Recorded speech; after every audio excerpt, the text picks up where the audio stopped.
"Thanks for letting me stay here," I said as I walked through the door. I needed a break from my roommate. He and his girlfriend of the last 6 weeks had gotten into yet another argument, and there were only two possible outcomes. Something would be thrown across the room, or hours of fucking, neither which I wanted to deal with. "You practically begged me," TJ replied, a sandy-haired man with green eyes about my age and height. He closed the door and led me into the living room. "I don't usually have people over." "Well, if I knew you lived like this, I would have asked sooner," I replied, comparing my tiny apartment in a college town to TJ's comfortable home. Judging by the clean brick exterior, spacious front yard, and hardwood floors, he must have lived quite comfortably, considering we had the same job. "Hey, it's alright. I've lived here since I was a kid," TJ said. "I'm going out on a date tonight, but help yourself to anything in the fridge. I have just about every streaming service, so watch whatever." "Awesome. I seriously appreciate it, dude." "Yeah, I only have one rule," TJ instructed. "If you see someone in a raccoon suit outside, don't let him in." "What?" I chuckled, thinking he was joking, but his serious expression puzzled me. "You're messing with me, right?" "No, not at all. If you see someone in a raccoon suit, don't let him in the house," he replied sternly, grabbing his keys from the coffee table. "It hasn't happened in a while, but occasionally he comes around and can be a pain." "Okay, that's kind of weird." "I know, but if you see a guy dressed in a raccoon suit, do not let him in," TJ reiterated as he headed to the front door. "I'll be gone for a few hours, and he's been coming around less and less, so you'll be fine." "If I do see him, should I call the cops?" "No, it's not that serious. Just call or text me. I can shoo him away pretty easily," TJ replied. "I don't want to get the cops involved." "Okay," I said, still feeling confused. He had to be joking with me, as he gave me a gentle wave and walked out the door, locking it behind him. I looked out the window to see him pull away. It was starting to get dark as I turned around and settled myself into a nice plush couch. It was nearly 2 hours since TJ had left. I was comfortably settled, watching an HBO documentary about the crazy chimp lady. It was hard to believe someone could be so unhinged. Suddenly, a bright white light filled the window. It looked like a spotlight. As I approached, I saw shadows of trees, bushes, and other objects on the manicured lawn. The light itself felt like one of those used on escaped prisoners in the movies. It was a bit overkill, but something else was out there, and I couldn't believe it. A man dressed in a raccoon suit. The light highlighted the stains, tears, and haggard look of his bodysuit. The head was worse. One ear dangled, the mouth part was covered in various colors. It looked as if the suit had never been washed or for that matter taken off. "What the hell is this?" I said as its head turned towards me. It waved childishly before walking towards the house. I backed away from the window, my mouth agape. "Knock, knock, knock." I stood in the living room, peering down the hall to the foyer. I saw the ragged ear from the small window of the door. It knocked again, more forcefully. Hello? I know you're in there, a male voice said, trying to sound cartoonish and cute. I'm just a talking raccoon. Won't you let me come in so we can have an amazing adventure together? "What?" I yelled in confusion as he began to scratch lightly on the door. I took a couple of steps into the hallway. "Listen, you just need to go away." It's been so long since I had an adventure, buddy, he screeched as he continued to scratch. I promise we will have lots of fun together, but you have to let me in. "I'm not letting you in." Don't you want to have lots of fun? "Hell no!" I screamed. "TJ said not to let you in." TJ? He said, overemphasizing the name as he began pawing at the window. Me and him go so far back. We used to go on adventures together. Oh boy, they were so much fun! Seriously, go away! Boo-hoo! Boo-hoo! You're making me sad! He replied, sniffing dramatically. I'm just a talking raccoon who wants to go on adventures, and you're just a big meanie genie! I'm done here, I shouted. Go away, I'm not talking anymore. Fine! He yelled back before a heavy thud shook the door, as if he had kicked it in anger. It became silent as the ears slowly retreated. I stood there silently, waiting to see if anything else would happen. But after a few moments, it was eerily quiet. I returned to the living room, my phone on the coffee table. I considered calling 911, but decided to text TJ instead. Perhaps I'd scared him off. Hesitating, I set my phone down. Sitting nervously on the couch, I clenched my jaw, my stomach churned and my legs jittered. I watched the chimp show, but something gnawed at me. I kept glancing at my phone, torn about calling TJ. Then I heard it, scratching. I grabbed my phone and looked towards the foyer. The sound wasn't from there. It was coming from elsewhere in the house. My mind raced as I followed the sound down a hallway with 3 doors. The scratching grew more frantic. I passed the first door on the right, gently opening it to reveal a spotless bathroom. The sound didn't originate there. I turned to the left, opening the door slowly as the scratching intensified. The room was dark. I fumbled for the light switch, finding it eventually. The bedroom was immaculate. Stepping back out, I heard a voice. Hello, new friend!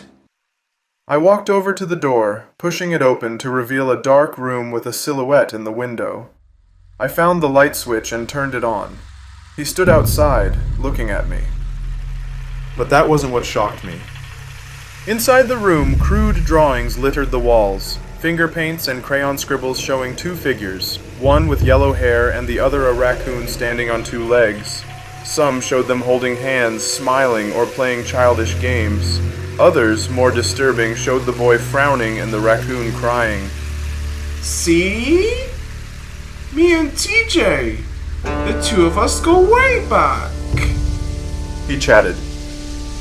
We were the best of best friends. Okay.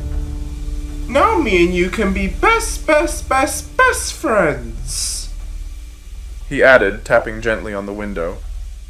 Now, can I please come in? Oh, pretty please? No, TJ said do not let you in. You don't know TJ like I do. He prodded. He used to be such a fun boy, but then he changed. Something happened to him. You're not coming into the house. Now go away. He became a cruel, cruel boy, and my adventure buddy became so dark. He continued while waving his hand around the window. You see it here in this room, don't you? I don't care, I insisted as he put down his hand, suddenly becoming silent for a moment. Even with the raccoon head, I could feel his stare boring right through me, leaving my stomach in knots. He will hurt you like he hurt me. He replied, his voice with a light tremble. But if you let me in, I won't let anyone, especially TJ, hurt my new best friend. My mind raced, the absurdity of it all impossible. This had to be some sick joke, and there was only one person who would do something like this. All right, cut the crap, I smirked. I'll give it to you, this is probably a funny prank, TJ. I'm not TJ, I'm a talking raccoon. Talking raccoons don't exist. You're just a weird prankster in a costume. He stood there outside in the wind. For a moment, he lifted his fake paw and began rubbing his chin. I could hear him sigh as he conceded, still in his cartoonish voice. All right, you caught me. Good job. You passed the friendship test. I let out a sigh of relief. All right, I'm glad we can end this game. Honestly, it was starting to freak me out. Yeah, sorry. Sometimes I get a little carried away. He chuckled, turning his head towards the front door. I'll see you inside, I guess. Can you take off the suit? I mean, it actually does sort of give me the creeps. What? He replied, turning his head back to me. Take off the head part at least, I said, as I stepped a little closer to the window. He started to breathe heavily, but stood there without saying a word. I began to feel a little uneasy again, starting to doubt myself. Come on, take it off and you can come inside. But I can't do that. Alright, there's one way to settle this then, I said, thinking of a solution to rest any doubt. I pulled up my phone and called TJ's number. The phone began to ring as we stood in a staring contest. What are you doing? I'm calling you, TJ. No, don't do that. My phone is in the treehouse. What? Hello? I heard TJ's voice over the phone. My eyes widened and I began to panic. Suddenly, the man in the raccoon suit started to scratch at the window menacingly, tearing the screen. You're not the fucking raccoon! I shouted loudly over the phone. What? Of course I'm not. Is he there? Seriously? TJ answered. Yes, he told me he was you. Just stay inside the house. I'm on my way back, TJ replied before hanging up. He noticed that I was no longer on the phone and bolted away from the window as I ran out of the room. I could hear a doorknob rattling from somewhere as I ran back to the foyer area to see him trying to open it. TJ's on his way. No! He cried, pounding on the door. I feared he might break in and didn't know what he was capable of. Let me in! He'll be home soon. The begging and banging stopped, but the silence was brief. I heard a crash and ran through the house, searching for him.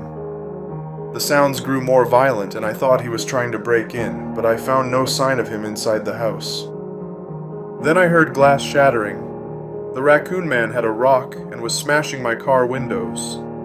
Glass flew everywhere as he swung his furry arm. He stopped, and I felt relieved until I saw something worse. A small red gas can labeled with the word lawnmower. He was pouring gasoline inside. No, I shouted as he lit a grill lighter. I darted to the front door, unlocked it, and ran outside. Flames erupted from my car's shattered windows. I stopped as the fire grew, engulfing the interior. Then I heard a door slam. He was inside. Oh crap, I muttered. I heard tires squealing and saw headlights approaching.